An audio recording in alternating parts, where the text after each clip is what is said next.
നമസ്കാരം. Raf talk ഫുട്ബോളിലേക്ക് അവർക്കും സ്വാഗതം. 2026-27 ഇംഗ്ലീഷ് പ്രീമിയർ ലീഗ് സീസണിന് നാളെ തുടക്കമാവുകയാണ്.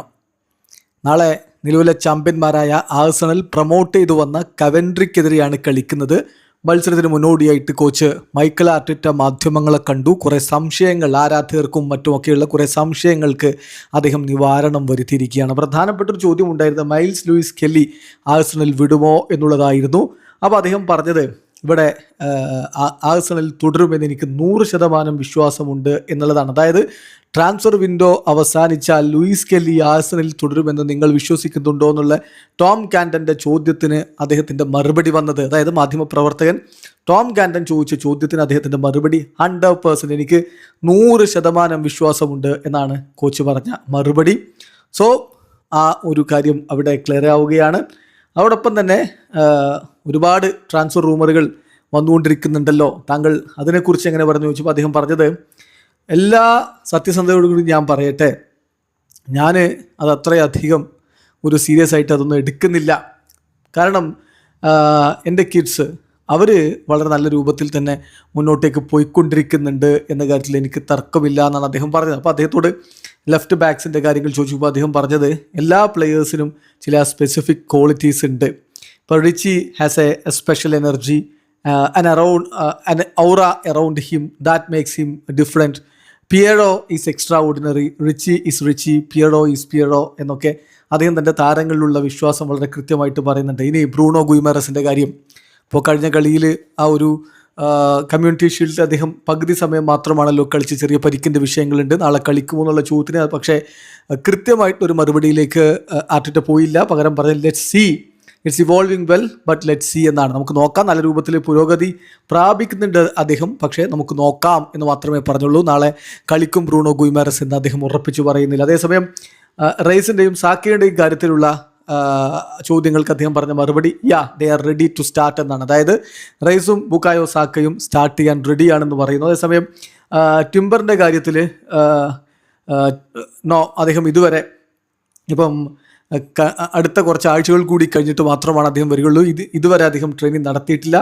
He has not done that yet എന്ന് അദ്ദേഹം കൃത്യമായിട്ട് പറയുന്നു. സോ അദ്ദേഹത്തിൻ്റെ കാര്യത്തിൽ, ടിംബറിൻ്റെ കാര്യത്തിൽ കുറച്ചുകൂടി വെയിറ്റ് ചെയ്യണം എന്നുള്ളത് വളരെ കൃത്യമാണ്. ഏതായാലും ഇപ്പോൾ താൻ വളരെയധികം ആസ്വദിച്ചാണ് മുന്നോട്ട് പോകുന്നത് എന്നുകൂടി അദ്ദേഹം പറയുന്നുണ്ട്. ടീമിൽ മൊത്തത്തിലൊരു എന്തൂസിയാസമുണ്ട്, അത് കൃത്യമായിട്ട് തനിക്ക് മനസ്സിലാക്കാൻ കഴിയുന്നുണ്ട് എന്നുകൂടി മൈക്കൽ ആർട്ടിറ്റ പറയും. അദ്ദേഹത്തോട് ചോദിക്കുന്നു, ഈ പ്രൊമോട്ടഡ് സൈഡിനെതിരെയാണല്ലോ കളിക്കാൻ വരുന്നത്, കവൻട്രി സിറ്റിക്കെതിരെ എന്ത് പറയുന്നു ചോദിക്കുമ്പോൾ അദ്ദേഹം പറയുന്നത്, തീർച്ചയായിട്ടും ഓരോ മത്സരങ്ങളും ഡിഫറൻ്റ് ആണെന്നാണ് ഞാൻ കരുതുന്നത്. ഇപ്പം ഫ്രാങ്ക് ആണല്ലോ മറുഭാഗത്ത്, ഫ്രാങ്ക് ലംബാർഡാണ്. അദ്ദേഹം ഇൻക്രെഡിബിളി വെൽ ആയിട്ടുള്ള കാര്യങ്ങളാണ് ഇതുവരെ ചെയ്തിട്ടുള്ളത്. അവർ ഈ ഒരു പ്രീമിയർ ലീഗിലേക്കുള്ള സ്ഥാനം അവർ അർഹിച്ചതാണ്, അത് അവർ നേടിയെടുത്തതാണ്. അവർ കളിക്കുന്ന രീതി എനിക്ക് വളരെ ഇഷ്ടമാണ് എന്നാണ് ഇപ്പോൾ മൈക്കൽ ആർട്ടിറ്റ ആ കാര്യത്തിൽ പറഞ്ഞിരിക്കുന്നത്. ഇനി ഏറ്റവും പ്രധാനപ്പെട്ട ചോദ്യങ്ങൾ, ചില താരങ്ങൾ പുറത്തു പോവും എന്നുള്ള സൂചനകൾ ഉണ്ടല്ലോ. അതായത് ഇപ്പോൾ മാർട്ടിനെല്ലിയെക്കുറിച്ചും ഗബ്രിയൽ ഹീസസിനെ കുറിച്ചും ഒക്കെ അത്തരത്തിലുള്ള വാർത്തകൾ വരുമ്പോൾ എന്തു പറയുന്നു ഈ ഒരു പ്ലെയേഴ്സ് ടീം വിട്ടു പോകുന്നതിനെക്കുറിച്ച്, അത്തരത്തിലുള്ള കോൺവെർസേഷനുകളെ കുറിച്ച് എന്തു പറയും ചോദിക്കുമ്പോൾ അദ്ദേഹം പറഞ്ഞ മറുപടി, തീർച്ചയായിട്ടും ഇത് വളരെ ബുദ്ധിമുട്ടേറിയ മൊമെൻ്റാണ്. നമുക്ക് ഒരു യാഥാർത്ഥ്യത്തെ തിരിച്ചറിയേണ്ടതുണ്ടല്ലോ. തീർച്ചയായിട്ടും വളരെയധികം ഹോണസ്റ്റിയോടും അതുപോലെ തന്നെ ട്രാൻസ്പെറൻസിയോടും കൂടി വേണം ഇത്തരം ഘട്ടങ്ങളെ നമ്മൾ നേരിടാൻ. ഇപ്പം ചിലപ്പോൾ നമുക്ക് ഇഷ്ടമുള്ളതായിരിക്കും, ചിലപ്പോൾ ഇഷ്ടമില്ലാത്തതായിരിക്കും, പക്ഷേ നമ്മൾ ആ തീരുമാനം എടുത്തേ പറ്റുകയുള്ളൂ. എല്ലായ്പ്പോഴും വളരെ ഡിഫിക്കൽട്ടായിട്ടുള്ള കോൺവെർസേഷനാണ് ഒരു താരം ടീം വിട്ട് പോകേണ്ട തരത്തിലേക്കുള്ള നീക്കങ്ങൾ നമ്മൾ നടത്തുമ്പോൾ.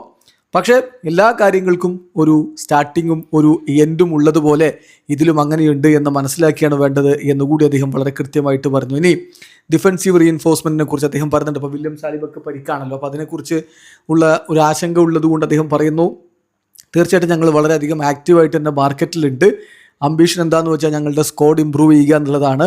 ഒരു സ്പെസിഫിക് നീഡ് എന്തായാലും ഉണ്ട്, അത് ബാക്ക് ലൈനിലാണ്. കാരണം വില്ലിയെ ഞങ്ങൾക്ക് കുറച്ചധികം നാളുകൾക്ക് നഷ്ടപ്പെടും. സോ ഞങ്ങൾ ഒരു പുതിയ സൈനിങ്ങുമായിട്ട് റെഡിയാകുന്ന സമയത്ത് തീർച്ചയായിട്ടും ഞങ്ങൾ അനൗൺസ് ചെയ്യും എന്ന് അദ്ദേഹം പറയുമ്പോൾ അദ്ദേഹത്തോട് ചോദിക്കുന്നു, പെട്ടെന്ന് ഒരു സൈനിങ് ഉണ്ടാകുമോ ചോദിക്കുമ്പോൾ അദ്ദേഹം പറയുന്ന മറുപടി, I am always positive, it doesn't just depend on us എന്നുകൂടി അദ്ദേഹം പറയുന്നുണ്ട്. ഏതായാലും ആഴ്സണൽ ഇപ്പോൾ കൊൻസയെ സ്വന്തമാക്കുന്നു എന്നുള്ള വാർത്ത നമുക്കറിയാമല്ലോ. അദ്ദേഹം അടുത്ത മത്സരം കളിക്കുമെന്നുള്ള ചോദ്യമുണ്ട്. Just wait and see. ഏതായാലും കവൻട്രിക്കെതിരെ മികച്ച പ്രകടനം നടത്തി ഒരു സൂപ്പർ തുടക്കം ആഴ്സണൽ ഇടുമെന്ന പ്രതീക്ഷയിൽ തന്നെയാണ് ആരാധകർ കാത്തിരിക്കുന്നത്. വീഡിയോ അവസാനിക്കുന്നു. ഫുട്ബോൾ ലോകത്തെ കൂടുതൽ വിശേഷങ്ങളുമായി റാഫ് ടോക്സ് വീണ്ടും എത്താം.